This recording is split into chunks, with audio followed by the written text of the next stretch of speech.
శ్రీ గురుభ్యో నమ. హరి ఓం. గురువు గారి పాదపద్మ సాష్టాంగ నమస్కారం. నా పేరు సుధాకర్ రెడ్డి అండి. మా ఊరు వచ్చి రాజాపురం, రోడ్డుపల్లి మండలం, భద్రాద్రి కొత్తగూడెం డిస్ట్రిక్ట్. స్వామి, మీకు పీఠంకి ఉన్న అనుబంధం ఎన్ని నెలల నుండి ఉంది? పీఠానికి ఇది 3వ నవరాత్రులు స్వామి. మనం వారాహి నవరాత్రుల కాడ నుంచి స్టార్ట్ అయ్యాము. వారాహి, శ్యామలాదేవి ఇప్పుడు ప్రస్తుతం. ఓకే, అంటే దాదాపు ఒక 6 నెలలు అవుతుందా? 6 నెలలు అవుతుంది. ఓకే స్వామి. అయితే ఇప్పటికి ఎన్ని నవరాత్రులు చేశారు మీరు? అంటే వసంత నవరాత్రి ఇది మొదటిసారి చేస్తున్నారు కదా మీరు? మూడోది ఇది. 3వ నవరాత్రులు చేస్తున్నాం స్వామి. ఓకే, మీకు ఈ వసంత నవరాత్రులని ఎలా తెలుసు స్వామి?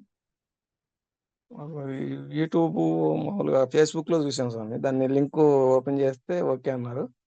తర్వాత ఇంకో సాధకుడు వచ్చేసి ఫోన్ నెంబర్ ఇచ్చి చేస్తే ఓకే అని గురువు గారికి పెట్టమన్నారు. ఫోన్ నెంబరు, ఫోటో పెట్టాము, సెలెక్ట్ అయ్యాము. అప్పటి నుంచి అది కంటిన్యూ చేసుకుంటూ వస్తున్నాం స్వామి.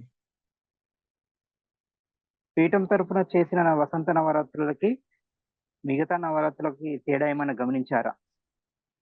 పీఠం నవరాత్రులు అంటే అది ఆ గురువు గారి ఆధ్వర్యంలో జరిగేది కదా స్వామి. ఆ గురువు గారి ఆధ్వర్యంలో జరిగేదానికి దాని స్పెషల్ వేరే ఉంటుంది. స్పెషల్గా ఉంది ఏంటి ఉంది కూడా. ఓకే స్వామి, మీకు బాగా గుర్తుండిపోయే నవరాత్రులు ఏంటి, ఎందుకు? నేను చేసిన 3 నవరాత్రులు కూడా దేనికైతే మిరాకిల్. ఏ నవరాత్రికి ఆ నవరాత్రులు. శ్యామల కానీ, మామూలుగా వారాహి కానీ, ఇప్పుడు ప్రస్తుతం చేసిన ఈ నవరాత్రులు కూడా నాకు 3 కూడా 3 అద్భుతాలుగా జరిగినట్టే జరిగినాయి స్వామి. నాకు ఏది ఒక ఓకే, నవరాత్రి ఎక్కువ కాదు, ఒకటి తక్కువ కాదు, సేమ్. ఇంకా స్టేజ్ పెరుగుతుంది కానీ తగ్గట్లే. ఓకే, అంటే ఈ నవరాత్రులు ఇంకా బెటర్ అంటారు వాటితో పోల్చుకుంటుంటే. ఇంకా బెటర్. చేసే ప్రతి నవరాత్రులలో ఒక మెట్టు ఎక్కుతున్నారా? అంటే బెటర్ అవుతున్నారా? ఎక్కుతున్నాం, బెటరే. ఇప్పుడు మనకి శ్యామల నవరాత్రుల కంటే ఇప్పుడు చేసిన నవరాత్రులకి చాలా బెటర్. వసంత నవరాత్రుల్లో మర్చిపోలేని సన్నివేశాలు ఏమైనా ఉన్నాయా? ఉన్నాయి స్వామి. నేను ఫస్ట్ రోజు దీక్ష మొదలుపెట్టే టైంలో, ఆ రోజు ఫస్ట్ గోమాత వచ్చి నన్ను నాకటం ఒకటి, తర్వాత అమ్మవారి దర్శనం అవటం ఒకటి, చాలా అద్భుతంగా జరిగింది ఆ రోజు.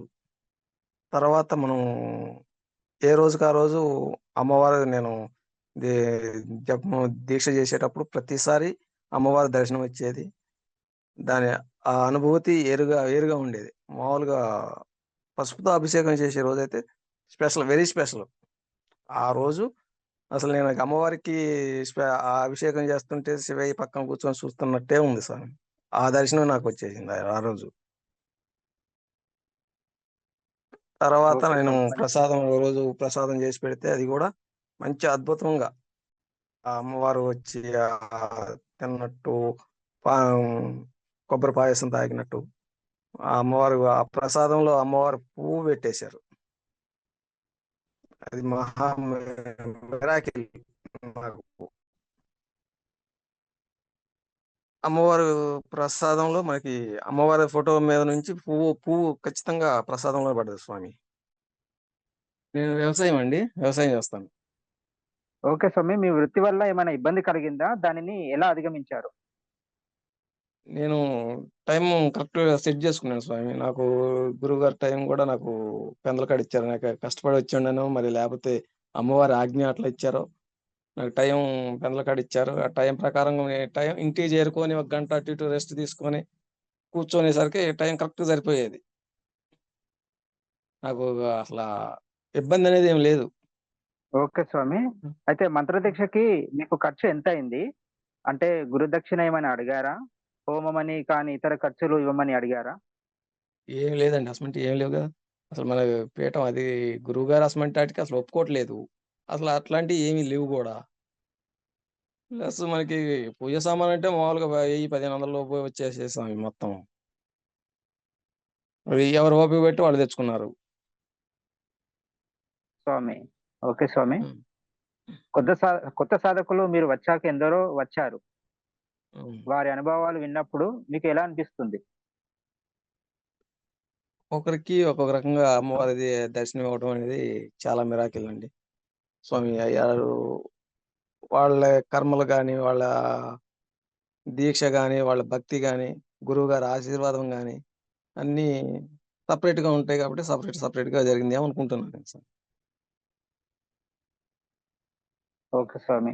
పీఠం నియమాలు కానీ, పద్ధతులు కానీ ఎలా ఉన్నాయి? పీఠం నియమాలు ఖచ్చితంగా అట్లా ఉండాల్సిందే స్వామి. అట్లా ఉంటేనే మంచిగా ఉంటది. లేపోతే ఇలా గురువుగారిని ఎవరో ఏదో అన్నారని తెలిసింది. చాలా ఫీల్ అయ్యాను. అది మనకి ఫ్రీగా చేసే సర్వీస్‌కి గూడా అట్లా ఒక్కొక్కడు ఒక్కో రకంగా మాట్లాడుతున్నారు. అదైతే కరెక్ట్ గాదు. మామూలుగా ఆ నియమాలు లేపోతే మనకి ఇప్పుడు ఇంత నియమాలుంటేనే ఇట్లా చేస్తుంటేనే నియమాలు లేపోతే ఇంకా వేరే విధంగా ప్రతి ఒక్క సాధకులు గూడా ఎవరో ఇష్టం వచ్చినట్టు వాళ్ళు మాట్లాడతారు స్వామి. ఆ నియమాలు అట్లా ఉండాలని నేను కోరుకుంటాను. అవును స్వామి. నియమాలు కంపల్సరీ ఇలా ఉండవలసిందే. అసలు ఉండాల్సిందే స్వామి. నవరాత్రులు స్వామి అసలు నవరాత్రులు ఎందుకు చేయాలంటారు? మీ అభిప్రాయం చెప్పగలరు? నవరాత్రులు అంటే అమ్మవారికి దగ్గర చేస్తున్నారు. గురువుగారు మంత్రదీక్ష చేయటం ఏంటి? గురుముఖ మంత్రదీక్ష అంటే మామూలు విషయం గాదు స్వామి. ఆ గురువుగారు మంత్రదీక్ష ఇచ్చినప్పుడు, గురుముఖ మంత్రదీక్ష పరంపర ఇచ్చినప్పుడు, ఆ దీక్ష చేసినప్పుడు అమ్మవారి దగ్గరికే అవుతున్నాం గదా స్వామి. అమ్మవారు మనకి స్వప్నంలో కనపడ్డా గాని, అది వేరే లెవెల్‌లో ఉంటుంది స్వామి. నవరాత్రులు అవునవును చేయటం, స్వామి. ఆ సారె పెట్టటం గాని, ఏదైనా సాంప్రదాయాలు కొన్ని కొనసాగించినట్టు నడుస్తుంది స్వామి. అవును స్వామి. పీఠంలోని గురువుగారు చాలా హ్మ్. స్ట్రిక్ట్‌గా ఉంటారు అని అంటారు. తప్పు చేస్తే వెంటనే హ్మ్. తీసేస్తారు అని అంటారు. మీ అభిప్రాయం? హ్మ్. తప్పు చేసినోళ్ళు ఎవరైనా శిక్ష అనుభవించాలి కదా స్వామి. అది అనుభవించాలి. అది కరెక్ట్‌గా ఉండాలని నేను అనుకుంటాను. అయితే ఇన్ని నవరాత్రులు ఎలా చేయగలిగారు? భయపడ్డ సన్నివేశాలేమైనా ఉన్నాయా? అక్షింతలు పడ్డ సన్నివేశాలు ఉన్నాయా? ఏదో వసంత నవరాత్రుల్లో గాకుండా ముందు శ్యామల నవరాత్రుల్లో కొంచెం ఈమెయిల్ ఐడీ కూడా కొంచెం యాక్షన్‌లో ఏశారు గానీ, నాకైతే ఏం ప్రాబ్లమ్ లేదు స్వామి. భయపడేసి అంటే ఫస్ట్ నవరాత్రులు చేసేటప్పుడు భయపడాను. ఏమో గురువుగారు ఏమన్నా అంటారేమో, ఏం జరుగుతుందో ఏంటో అని భయమేసేది గానీ, ఆ నవరాత్రులు అయిపోయాక మనకిగ కంటిన్యూ‌గా ఇది జేసేదే గదా! మనకి అలవాటయిపోయింది. చేసేత్తన్నాం. మనం తప్పు చేయట్లేదు. మన గురువుగారు గూడా ఏం మాట్లాడట్లేదు. ఓకే స్వామి. ఈ పీఠంలో మంత్ర సాధన పూర్తి చేయాలి అంటే ముఖ్యంగా పాటించాల్సినవి ఏంటి? హుసేయినం ఒకటి. సంసారానికి వేరే ఉండాలి. ఈ 2 ఉంటే మన దీక్ష కరెక్ట్‌గా పూజ కాడ కూర్చొని ఒక గంట జేసుకుంటే దీక్ష సరిపోతుంది స్వామి మంత్ర దీక్ష.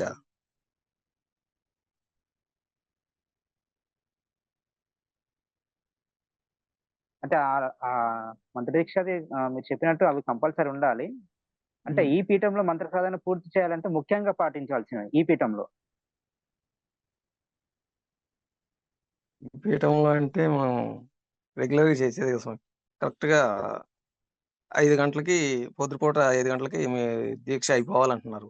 ఓకే. అది కరెక్టు. మామూలుగా గడియల్లో మంచి గడియల్లో లెగమంటున్నారు. చేసేయమంటున్నారు. అది కరెక్ట్‌గా జేయాలి. గురువుగారు జెప్పింది ప్రతి ఒక్కటి పాటిస్తే అది మంత్రదీక్ష కరెక్ట్‌గా కంటిన్యూ‌గా జరిగిపోతుంటా ఉంటది అని నా అభిప్రాయం స్వామి. అవును స్వామి. కరెక్టే. ఈ పీఠంలో మంత్ర సాధన చేస్తే బాగుంటుందని అనటానికి ఏమైనా ముఖ్య కారణాలున్నాయా? ఉంటే ఏంటి? అంటే దయచేసి మిగతా పీఠాల గురించి మిగతా గురువులను ఏమి అనకండి. నేనెవరిని ఏమనను సార్. నేను అంతకుముందు చేశాను. ఒక ఇద్దరు, ముగ్గురు దగ్గర గురువులు మామూలుగా ఇట్లే తిరుగుతా ఉంటే ఆ గురువు, ఈ గురువు అని తిరిగేవాళ్ళం గానీ, మేము ఎవరిని ఏది దూషించేది లేదు. ఏం చేసేది లేదు.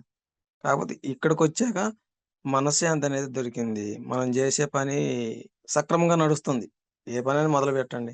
అమ్మవారిని తలుచుకొని, గురువుగారిని తలుచుకొని, ఈ పని ఎట్లా అయిపోవాలనుకుంటే మనం అనుకున్న టైంలో కరెక్ట్‌గా చేయగలుగుతున్నాం స్వామి. వాళ్ళ పిల్లల విషయంలో గాని, ఏదైనా పిల్లల చదువులైనా, ఏదైనా మనం అనుకున్నాం ఇది ఇట్లా చేద్దాం అంటే అది పక్కా అయిపోతుంది పని. అది ఓకే గురువుగారి స్వామి. పరంపర ఆశీర్వాదం అవ్వచ్చు, లేపోతే అమ్మవారి ఆశీర్వాదం అవ్వచ్చు. ఏదైనా సింపుల్‌గా మంచిగా సింపుల్‌గా అయిపోతుంది. అంతకుముందు ఒక్క పనిని 10 రోజులు పట్టి పట్టి చేయాల్సొచ్చేది. ఇవాళ అట్లా ఏం లేదు. ఇది అనుకుంటే అయిపోతుంది అంతే. ఓకే స్వామి. అయితే ఆన్‌లైన్‌లో ఇచ్చిన మంత్రాలకి శక్తి ఎలా వస్తుందని అనుకునే వారికి మీ సమాధానం చెప్పగలరు? అంటే ఆన్‌లైను, మీకు ఆఫ్‌లైను ఆన్‌లైన్‌లోనే కదా! అవును. అంటే మీకు ఆన్‌లైన్‌లే ఆన్‌లైన్‌లోనే. కదా మంత్రం ఇచ్చారు. అవును. ఆ అవునండి. శక్తి మీరు అనుభవించారా లేదా? ఆ శక్తి నేను అనుభవిస్తున్నాను గదా స్వామి. అందుకనే నేను ఈ 3 నవరాత్రులు చేసుకుంటూ రాగలిగింది. ఆ శక్తి లేకపోతే నేను ఇక్కడి దాకా రాను గదా!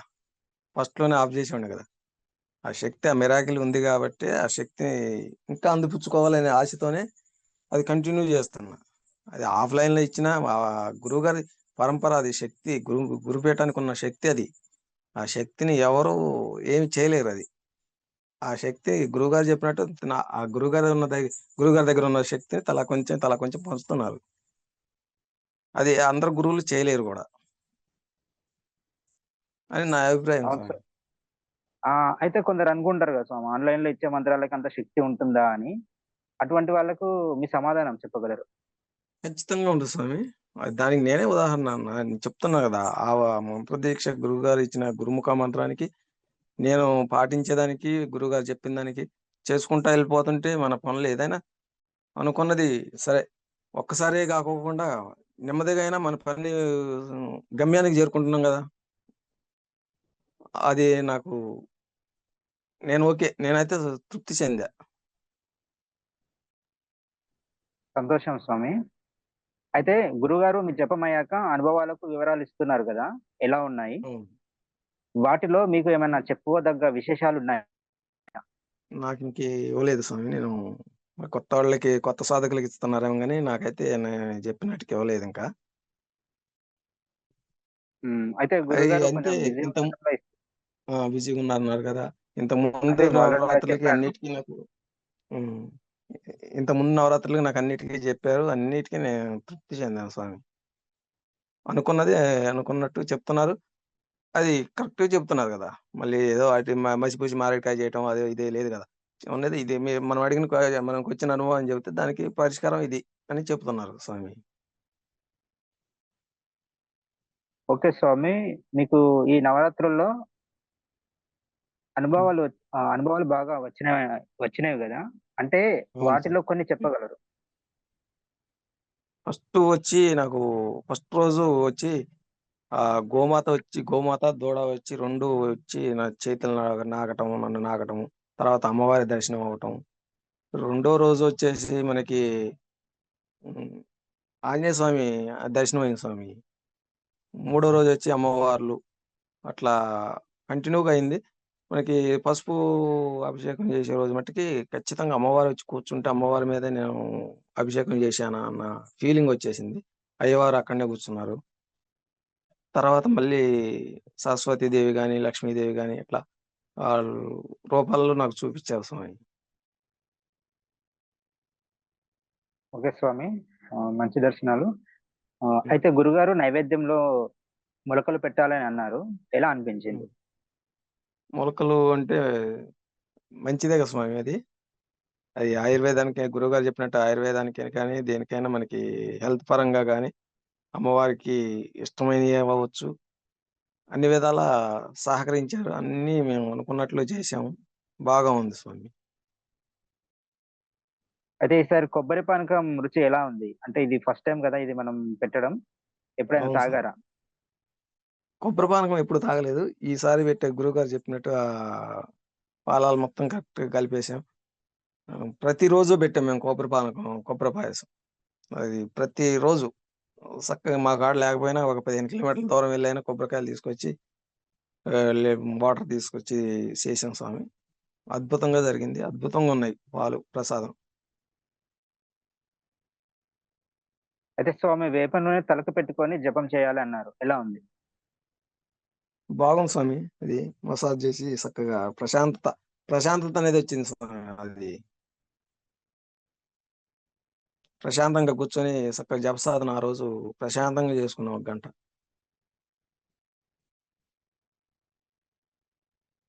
ఆ అయితే కీర దోసకాయ బీరకాయ నైవేద్యం ఎలా ఉంది? బాగుంది స్వామి. అది కూడా చాలా అద్భుతంగా వచ్చింది. అది మనం ఇంతకుముందు ఎప్పుడు చేసేవాళ్ళం కాదు. అది మాకు తెలియదు కూడా. అది గురువుగారు ఆడియో చెప్పడం అయితేనో అది చేయటం కరెక్ట్గా చేశారు వీళ్ళు. మంచిగా వచ్చింది స్వామి. దోసకాయ స్వీట్ ఎలా ఉంది స్వామి? దోసకాయ స్వీట్ కూడా సూపర్ ఉంది స్వామి. అయితే తలంటు స్నానానికి కొన్ని చెప్పారు. ఎలా అనిపించింది? బాగా ఈ మామూలుగా నేచురల్ ఇంతకుముందు మన పెద్దలు చెప్పిన వాటిని ఇప్పుడు గురువుగారు చెప్పడం, అంతకుముందు అసలు ఈ ఇప్పుడు ఈ జనరేషన్‌కి అసలు అయ్యంటే ఏంటో తెలియని జనరేషన్‌కి అయి అలవాటు చేయటం అంటే మామూలు విషయం కాదు స్వామి. గురువుగారు అంతా నేచురల్‌గా మామూలుగా అంత ఆయుర్వేదం టైపులో అటు అమ్మవారికి, ఇటు ఆయుర్వేదానికి రెండిటికి సంబంధించి మంచిగా చెప్తున్నారు స్వామి. గురువుగారికి ధన్యవాదాలు చెప్పినందుకు గూడా. అయితే అమ్మవారి కుంకుమ పూజకి ముందు అమ్మవారి ప్రతిమ శుద్ధి చేశారు. ఎలా అనిపించింది? అమ్మవారిని అసలు మనం అభిషేకాలు చేసి శుభ్రం చేసినట్టే ఉంది స్వామి. ఆహ్, గంధం పెట్టడం గాని, పసుపు, కుంకుమతో అభిషేకం చేసి అసల రోజు రోజుకి అదొక భక్తి ఇంకా ఎనర్జీ పెరిగినట్టే చేసుకుంటా వెళ్ళిపోయాం స్వామి. కుంకుమ పూజ బాగా చేశారు జరిగింది. కదా! ఓకే అవును స్వామి. స్వామి. కుంకుమ పూజ చేశారు కదా! ఎలా ఉంది? కుంకుమ పూజ అసలు ఇగ మనకి అసలు రోజుకొక మెట్టు ఎక్కుతున్నట్టేనే అమ్మవారికి అసల పూజ చేస్తా ఉంటే, ఆ కుంకుమ పూజ చేసినప్పుడు రోజు అమ్మవారికి పూజ చేసుకున్నట్లు అసలు అదొక మిరాకిల్ లెక్క అట్లా ఎంతసేపు చేసినా చేశామా అన్నట్టుగానే చేసుకుంటా ఎళ్ళిపోయాం స్వామి. ఓకే. అమ్మవారికి పంచామృత అభిషేకం చేయడం ఎలా అనిపించింది? గుడిలోకి పోయి చేయలేము ఎట్లాగో. ఆ గుడి దాకా ఎళ్ళినా గాని గుడిలోకెళ్తే అయ్యవారు చేయాల. ఇక్కడ అమ్మవారికి మనం కూర్చోబెట్టి మనం చేసుకున్నట్టే కదా స్వామి. ఆ ఫీలింగ్ వచ్చేసింది స్వామి మాకు. మంచి స్వామి. అమ్మవారికి పసుపుతో అభిషేకం చేసినప్పుడు అనుభూతి ఎలా ఉంది? చెప్పా కదా స్వామి. అసల ఫస్ట్ ఇక నేను అమ్మవారికి పసుపుతో అభిషేకం చేసేటప్పుడు అమ్మవారు వచ్చి ఆడ కూర్చున్నారు. అమ్మవారి పైన నేను గంట పెట్టి నేను పసుపుతో అభిషేకం చేసినట్టే ఉంది స్వామి. ఆ దర్శనం వచ్చేసింది నాకు అలా. నేను కళ్ళు మూసుకొని చేస్తా ఉన్నాను. అదే దర్శనం వచ్చింది. అయ్యవారు పక్కనే కూర్చున్నారు. శివయ్య గారు. అసలు ప్రశాంతంగా చాలా అద్భుతంగా జరిగింది స్వామి ఆ రోజు. అదే రోజు నేను ప్రసాదం గూడా పాయసం చేసి పెట్టాము. కొబ్బరి పాయసం ఒకటి, మామూలుగా పరమాన్నం ఒకటి, ఆవు పాలతో పరమాన్నం చేసి పెట్టాము. ఆ రోజు పరమాన్నం మేము ఇంతకుముందు చేసేవాళ్ళం గానీ, అంత టేస్టు, అంత అద్భుతంగా రావటం నాకు ఇది మిరాకిల్ అసలు నాకు. మా మిసెస్ అంటది అసలు ఎప్పుడు నేను చేసేదేగా ఎప్పుడు ఎట్టెందుకు రాలేదని. ఆ ప్రసాదం తింటుంటే అదొక రకమైన ఆనందం. అసలు చెప్పలేము. దానికి వర్ణించడానికి కూడా మాకు చేత కాట్లే. అంత నీట్‌గా ఇచ్చేసింది స్వామి. ఆ రోజు అమ్మవారే చక్కగా పువ్వు గూడా ఒకటి అమ్మవారి దగ్గరలో పెట్టిన పువ్వు వచ్చి ఆ ప్రసాదంలో పడటం. ఆ కొబ్బరి పానకం తగ్గి కొంచెం సు సూపర్‌గా అయింది స్వామి. అయితే అమ్మవారి దగ్గర మంచినీళ్ళు కానీ, నైవేద్యాలు తీసుకున్నట్టు ఆనవాళ్ళు కనిపించినప్పుడు ఏమనిపించింది? అమ్మవారు వచ్చి మన దగ్గరే కూర్చుంటున్నారు గదా! మనం అసలు మంత్రదీక్ష చేసేటప్పుడు మనకి అసలు నేను మంత్రదీక్షలో కూర్చున్నప్పుడు వస్తేనే ఆవులింతలు వస్తాయి. లేపోతే కళ్ళమ్మట నీళ్ళు గారిపోవటం. లేతే ఒళ్ళంతా జలదరించటం. నాకు మామూలుగా మామూలు నవరాత్రులు గాకుండా మామూలుగా కూర్చున్నా గాని నాకసలు అమ్మవారు అసలు పక్కనే కూర్చుంటారు స్వామి. అంత అద్భుతంగా ఉంటది. ఆ మంత్రదీక్ష పవరు గురుముఖ ముద్రం ఇచ్చిన గురువుగారికి ధన్యవాదాలు. నేను కృతజ్ఞుడనై ఉంటాను.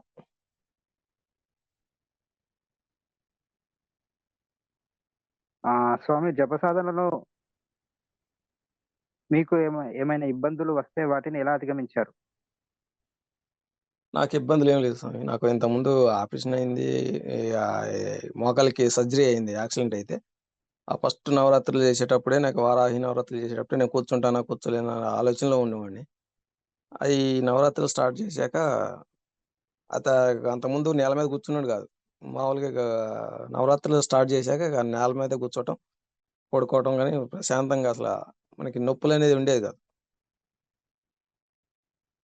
ఓకే స్వామి. అయితే మీకు ఈ నవరాత్రులు సంతృప్తినిచ్చాయా? ఏమైనా లోటుందా? ఏం లేదండి నాకు అస్సలు స్వామి సూపర్. ఈ వారాహి నవరాత్రులు, ఉమ్, మొన్న పోయిన శ్యామల నవరాత్రులకు కానీ ఇక్కడ ఈ వసంత నవరాత్రులకు కానీ నేను ఒక్కొక్క మెట్టు పెరుక్కుంటే వస్తున్నాను కానీ డిసప్పాయింట్ అయింది ఆడా లేదు. ఓకే స్వామి. పీఠం పీఠం చేపట్టే అన్న సంతర్పణ కార్యక్రమం గురించి మీ అభిప్రాయం తెలుపగలరు? పీఠం అసలు అది అన్న సంతర్పణ, పేదలకు అన్న సంతర్పణ, దేవుడు దేవాలయాల దగ్గర అన్న సంతర్పణ అంటే అది 100 మంది వచ్చినా 400 మంది వచ్చినా కానీ అర్ధ గంటలో అయిపోతుందంటే అది మిరాకిల్ స్వామి. అది గురువు గారి పరంపర. అది ఎవరు వర్ణించలేరు. అంత అద్భుతంగా చేస్తున్నారు. కాకపోతే డబ్బులు మాలాంటి వాళ్ళ దగ్గర ఎంతో కొంత మాకు చేతనైంది మేము ఇద్దాం అన్నా కానీ అసలు ఎవరి దగ్గర తీసుకోవట్లేదు అంటున్నారు. తీసుకుంటే వేరే విధంగా మళ్ళీ దానికి చెబుతూనే ఉన్నారు. వేరే విధంగా అబద్ధాలు చేస్తున్నారు అది ఇది అని. సరే, గురువు గారు చేస్తున్నారని దానికి చాలా నేనైతే మంచిగా జరుగుతుంది అనుకుంటున్నాను స్వామి. ఓకే స్వామి. పీఠంలోకి రాకముందు, పీఠంలోకి వచ్చాక మీలో వచ్చిన మార్పులు అంటే శారీరకంగా గానీ, మానసికంగా గానీ ఏదైనా సరే? శారీరకంగా అయితే బాధలు కొంచెం నొప్పులు అయితే తగ్గినాయి. మనశ్శాంతి అనేది మానసికంగా అనేది మనశ్శాంతి పెరిగింది. అంతకుముందు ఏ పనికి పోయి వచ్చినా ఇంటికి వచ్చేసరికి కోపం, ఎవరు కనపడ్డ కోపంగా తిట్టేయటం ఏదో ఏదో జరుగుతూ ఉండేది. ఈ పీఠంలోకి వచ్చాక అంత కోపం లేదు, అంత ఒత్తిడి లేదు. ప్రశాంతంగా పనులు పనులు జరుగుతున్నప్పుడు ఇక అసలు మనశ్శాంతికి కరువే ఉండదు స్వామి. అవును స్వామి. అవును. అయితే మీ జీవితాన్ని మంత్ర సాధన మలుపు తిప్పిన సన్నివేశాలు ఏమైనా ఉన్నాయా? నా పిల్లలకి చదువుల విషయంలో నేను ఈ పీఠంలోకి వచ్చాకే జరుగుతున్నాయి. అద్భుతంగా జరుగుతున్నారు. వాళ్ళు చదవటం గాని, వాళ్ళు ప్లానింగ్ వాళ్ళు చేసుకుని వాళ్ళంతకు వాళ్ళు ప్లాన్ చేసుకొని డాడీ ఇది చేసుకుంటున్నాం మేము, పర్లేదు సెట్ అయితంలే, నీకు భయపడే పని లేదని నాకు ధైర్యం చెప్తున్నారు స్వామి.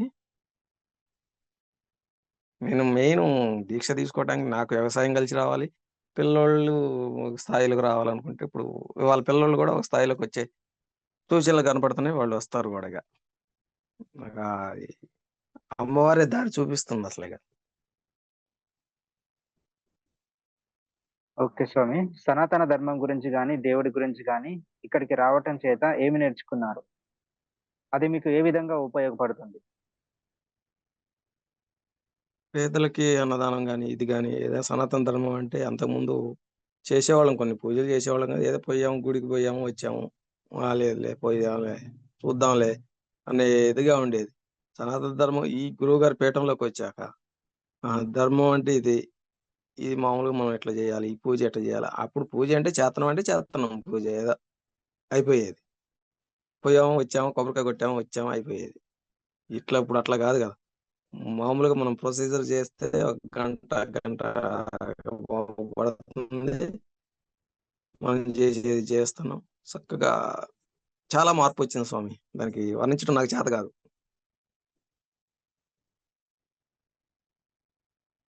మంచిది స్వామి. అయితే అఖండ దీపారాధన గురించి ఏమైనా సన్నివేశాలున్నాయా?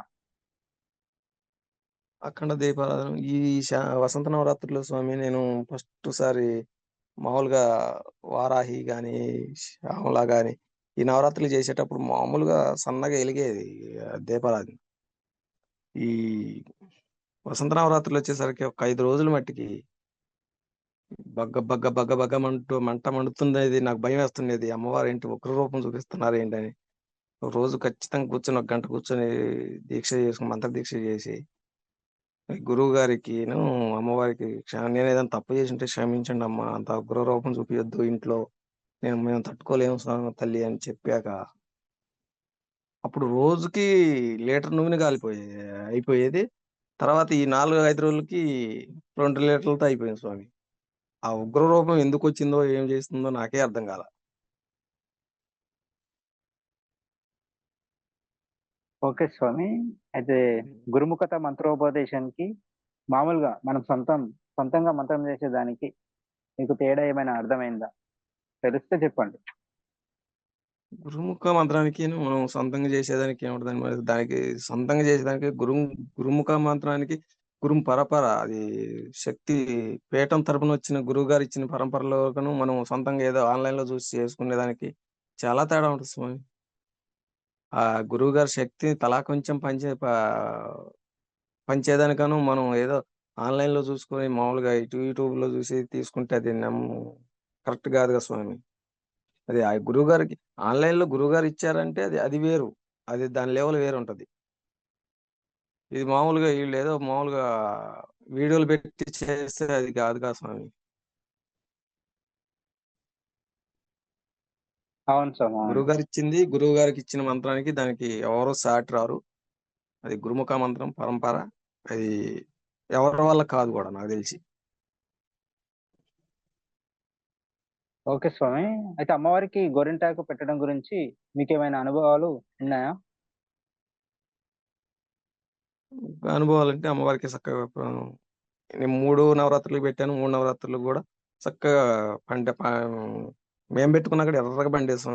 అమ్మవారికి పెట్టినాం. అది సాంప్రదాయం కొనసాగించాలని గురువు గారు చెప్పిన దానికి మేము చేసిన దానికి ప్రతిఫలంగా మంచిగా జరిగిందని మేము అనుకుంటున్నాం. అమ్మవారికి సారే ఇవ్వాలని గురుగారు చెప్పారు, మీకు ఎలా అనిపించింది? ఒక ఇంటి ఆడబిడ్డని గనక ఆ ఇంటి ఆడబిడ్డకి పెట్టుకున్నట్టే కదా స్వామి. ఆ సారె పెట్టే రోజు కూడా అమ్మవారికి నేను సారె పెట్టి అట్లా ప్లేట్లో పెట్టి అట్లా చూపిస్తే అమ్మవారు వచ్చి కూర్చొని చక్కగా చింగు బట్టి మనం ఆ ముత్తైదులు వచ్చి ఇంట్లో కూర్చొని ముత్తైదులకి పసుపు కుంకుమ పెడితే ఎట్లా బయట చింగు బట్టి తీసుకుంటారో ఆ విధంగా తీసుకున్నారు స్వామి. ఆ రోజు నేను సారె పెట్టిన రోజు అసలు అది ఒక అద్భుతం నాకు. నాకు అంత ముందు నవరాత్రులు అలా దర్శనాలు అవ్వలేదు, కానీ ఈ నవరాత్రుల మట్టికి దర్శనం అట్లా అయింది స్వామి. ఉద్వాసన కార్యక్రమం ఎలా జరిగింది? ఉద్వాసన తెల్లారుజామున 4:30కి లేచిన స్వామి. 4:30కి ఉద్వాసన పలికేటప్పుడు పూజ చేసుకొని నేను బయటకు ఉద్వాసన పలికేటప్పుడు నాకు ఒళ్ళంతా జలధరించటం, ఓ కళ్ళమ్మటి నీళ్లు రావటము, ఒక రకమైన బాధ. ఇది ఏదో జరుగుతుంది, ఏదో పంపించేస్తున్నాం ఈ అమ్మాయిని ఏమని సొంత అమ్మాయిని కనుక బయట పంపించినట్టు, సొంత ఆడబిడ్డని కనుక బయటికి పంపించినట్లే అలా చాలా బాధ అనిపించింది స్వామి. ఓకే స్వామి. అయితే అమ్మవారిని సాగనంపేటప్పుడు ఎలా ఉంది? అది అమ్మవారు అలా వెళ్ళిపోతుంటే దానికి ఒక గాలి వచ్చి అట్లా తగులుతుంది, చిరునవ్వు నవ్వినట్టు ఒక రకంగా. అదొక చెప్పలేను స్వామి. అది ఆ, మంచిగా జరిగింది స్వామి. ఓకే స్వామి. అయితే పిల్లల్ని ఎలా పెంచాలి అనేది గురుగారు కొన్ని మాటలు చెప్పారు, మీకు ఏమనిపించింది? అది ఇవాళ రోజులలో గురువు గారు చెప్పింది చాలా కరెక్ట్ అండి.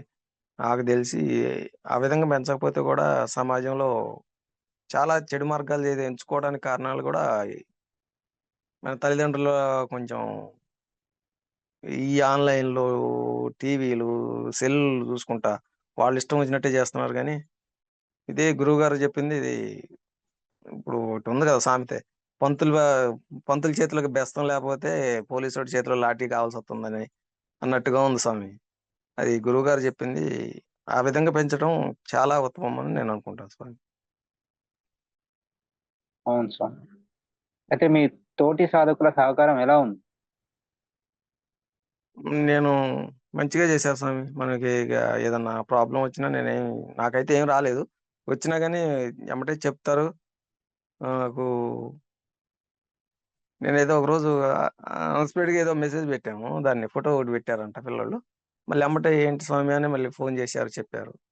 మళ్ళీ తర్వాత పొద్దునపూట ఒకరోజు 6 గంటలకు కొంచెం 4 నిమిషాలు దాటాక ఈ అనుభవ చెప్తుంటే, "ఇలా కాదులే స్వామి రేత్రి చేసుకుంటున్నారు కదా! రేత్రి ఒక్క పూట చెప్తే సాలులే. గురువుగారికి అట్లా చెప్పమన్నారు. 2 పూటలు అవసరం లేదులే" అని. అనుభవాలు చెప్పాల్సిన అవసరం లేదులే స్వామి అని ఒక పూట చెప్పండి సరిపోద్దన్నారు. ఇక ఆ రోజు నుంచి తెలియని విషయం చెప్పారు. అట్లా ఆళ్ళంతట ఆళ్ళే ఫోన్ చేసి చెప్పడం అనేది ఒక బాధ్యతగా తీసుకొని బాధ్యతగా చేశారనుకుంటున్నాను స్వామి. ఓకే స్వామి. అయితే మన గురువుగారి సపోర్ట్ ఎలా ఉంది? గురువుగారికి అసలు మనం బాగా ఉంటది స్వామి. దాంట్లో ఇక అసలు మొఖమాటమే లేదు. మనం గురువుగారిని ధిక్కరించాల్సిన అవసరం గూడా లేదు. గురువుగారిని మనం ఒక మాట అనాల్సిన పని లేదు. గురువుగారికి మనకి కావాల్సిందేదో ముందే ఆయన గురువుగారికి తెలుస్తుంది. గురువుగారికి చేసేస్తున్నారు కదా స్వామి. అవును స్వామి. చివరిగా ముందు రోజుల్లో నవరాత్రులు చేసేవారికి మీరిచ్చే సందేశం ఏంటి? వాళ్ళ కర్మలు తగ్గాలి అనుకుంటే గురువుగారి గురుముఖ మంత్రం తీసుకొని ప్రశాంతంగా నవరాత్రులు చేసుకుంటే అమ్మవారి దర్శనాలు గాని భగవంతుడి దగ్గరవుతారు ముందు. అమ్మవారికి దగ్గరవుతారు.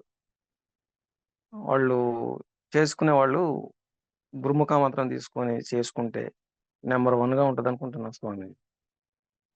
నాకు జరుగుతుంది కాబట్టి నేను ఆ విధంగా నేను చెప్పగలుగుతున్నా.